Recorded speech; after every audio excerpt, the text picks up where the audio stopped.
오랜만에 뵙는 것 같습니다.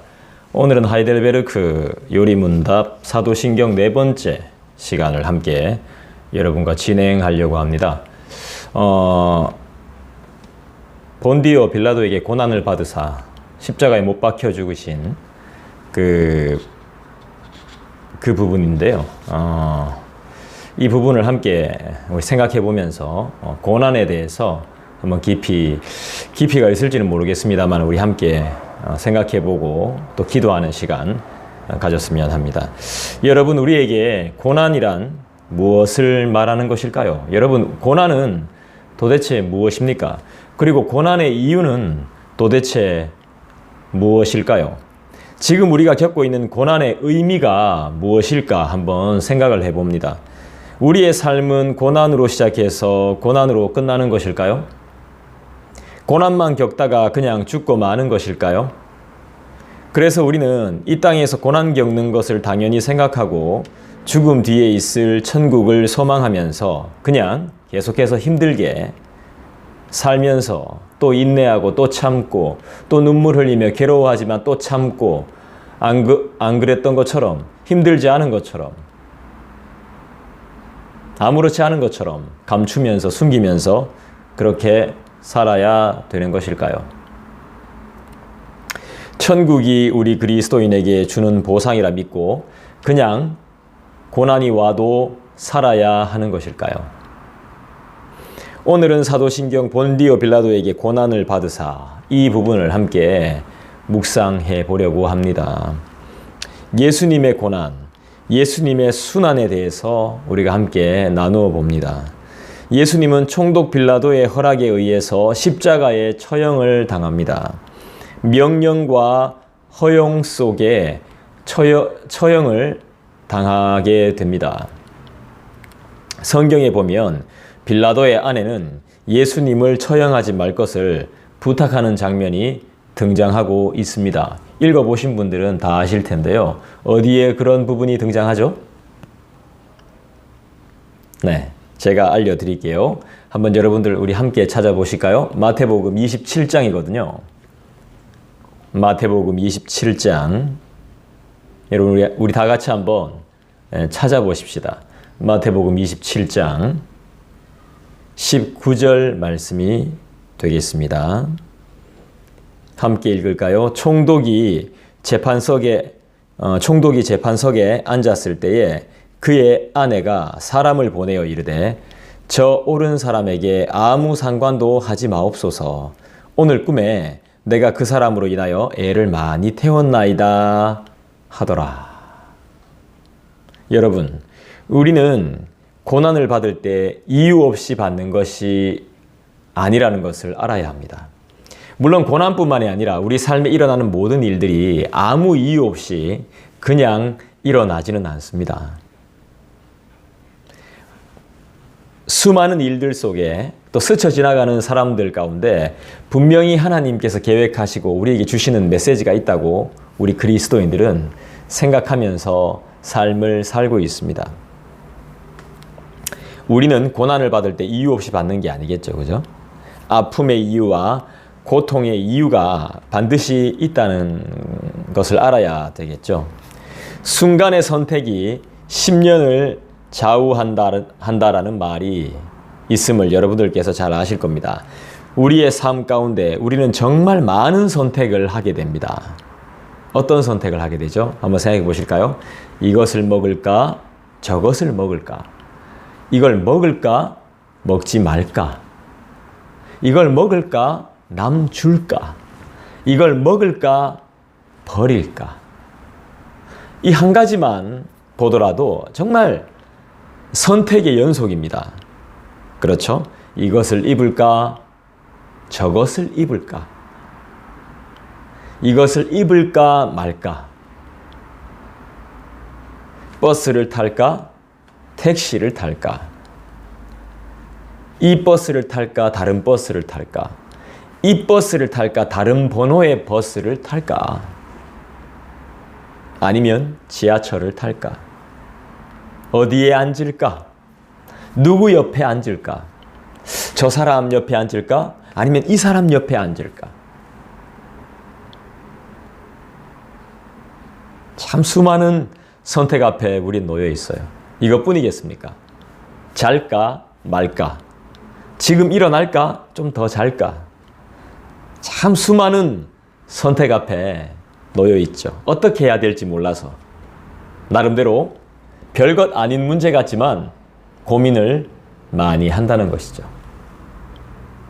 잘못된 선택으로 여러 가지 피해를 입는 경우가 참 많아요. 선택을 잘못해서 피해를 겪는 경우가 상당히 허다합니다. 그리고 그 선택으로 인해서 안 해도 될 고생을 하면서 버티는 경우도 적지 않다는 것입니다. 예수께서 당하고 계신 이 고난은 우리의 고난과는 차원이 다른 고난입니다.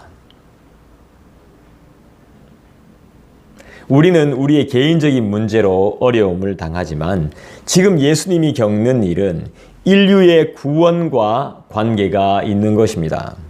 우리가 겪는 어려움은 잘못된 선택, 한마디로 욕심에 의해서, 정욕에 의해서, 욕망으로 인한 선택, 하나님과 전혀 상관없는 인간의 선택을 돌려놓기 위한 하나님의 섭리가 녹아 있는 것이죠. 지금 예수님께서 몸소 당하셔야 하는 고난은 우리의 죄의 문제를 단번에 해결하시기 위한 하나님의 뜻이자 무엇입니까? 하나님의 의를 만족시키기 위한 수단이자 방법이라는 것을 우리는 알고 있습니다. 우리는 지금 당장 봐야 됩니다. 당장 보아야 됩니다. 당장 알아야 됩니다. 인류를 위해서, 그리고 믿음으로 고군분투하고 있는 우리를 위해서, 우리를 너무나 사랑하사 자기 몸까지 아끼지 아니하신 우리의 주인, 우리의 왕이신 예수 그리스도를 사도신경의 신앙 고백을 통해 우린 볼 수 있어야 한다는 것입니다. 인간은 아무리 노력해도 죄의 문제, 그에 따른 고통과 고난을 해결하지 못합니다. 모르겠습니다.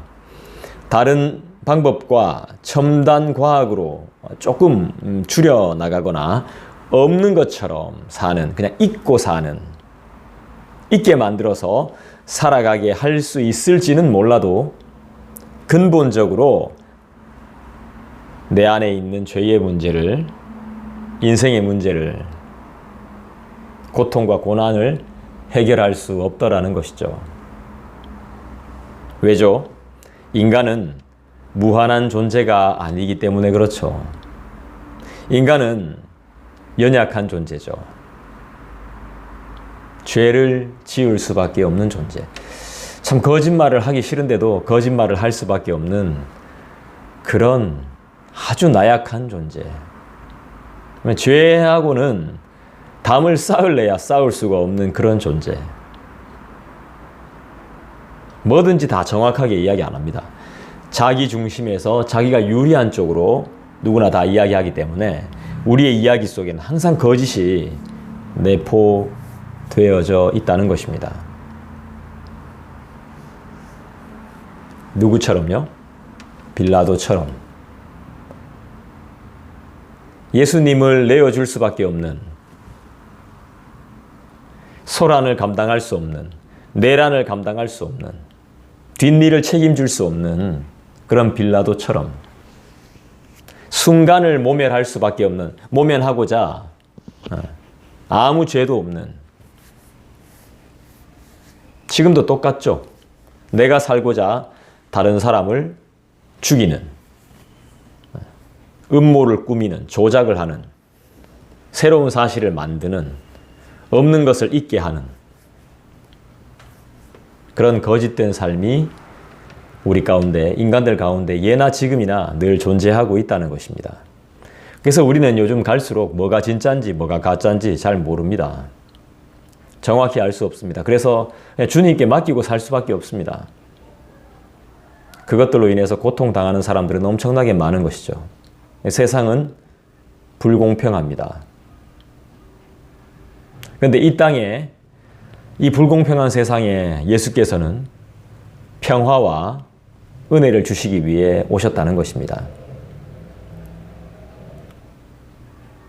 예수님도 그것으로 인해서 돌아가셨습니다. 그런데 우리의 죽음과는 차원이 다른 것이죠. 그 모든 문제를 해결하셨다는 것입니다. 불공평의 문제까지도 전부 다 해결을 하셨습니다. 인간은 그렇게 살 수밖에 없다는 것을 여실히 보여주셨습니다. 신앙생활을 하면서 생각이라는 것을 조금이라도 할 수 있다면 그 부분을 틀림없이 볼 수 있습니다. 인간의 허점.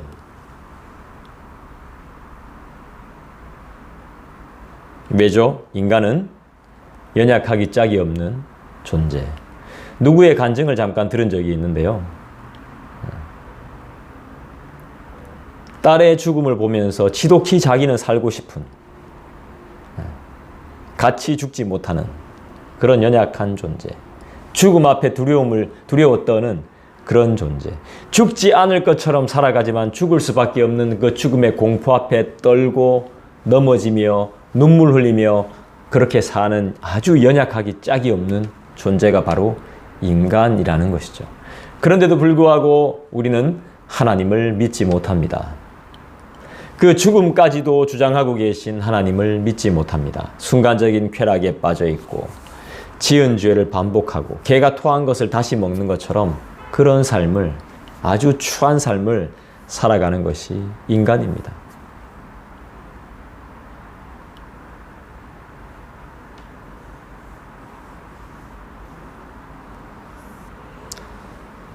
내가 살기 위해 그 누군가를 희생시켜야 하는 존재, 죽여야 하는 존재가 바로 나입니다. 빌라도는 멀리 있지 않습니다. 내 속에 예수님의 말씀이 없다면 내가 빌라도인 것입니다. 여러분, 예수님 믿는 거 쉽습니까? 쉽지 않습니까?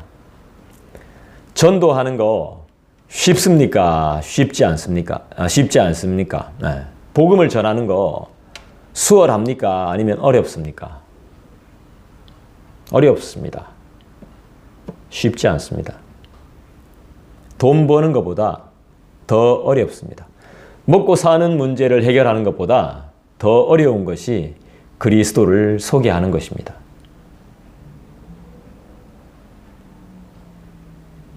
요즘은 더합니다.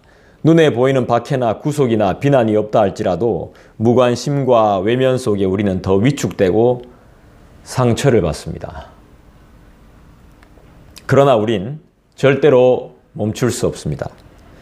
주님을 위해 살지 못한 나 자신을 돌아보고 내가 빌라도였던 것을 회개하며 나를 위해 십자가에서 우리를 구원하신 그 사랑을 다시 회복해야 됩니다. 내 안에 주님이 살아계심을 믿는다면 우린 다시 일어설 수 있습니다. 그것이 바로 예수를 믿는 자들의 사명이기도 합니다. 그리고 그리스도의 그 십자가의 사랑을, 부활을 전할 수 있는 원동력이기도 합니다. 이것이 바로 우리의 힘입니다. 힘. 안 돼도 하는 것. 안 될 것을 알면서도 하는 것. 믿음으로 하는 것. 이게 바로 우리의 힘입니다.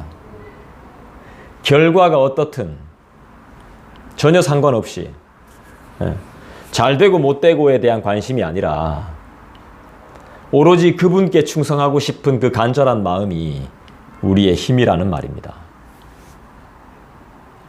그게 진짜 그리스도인입니다. 내가 부끄러운 것은 중요한 것이 아닙니다. 껍데기는 다 썩어 없어질 것들입니다. 우리의 속이 문제인 것이죠.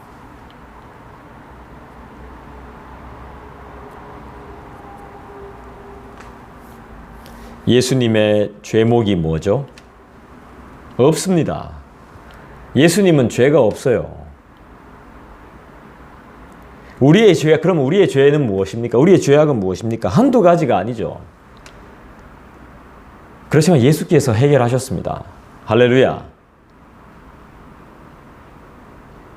이것이 바로 믿음의 힘이죠. 예수께서 해결하셨다. 예수께서 되게 하신다. 내가 비록 열심을 가지고 노력하고 여러 가지로 최선을 다하고 있지만 그게 중요한 것이 아니라 예수가 나의 힘이다. 이게 바로 믿음이죠.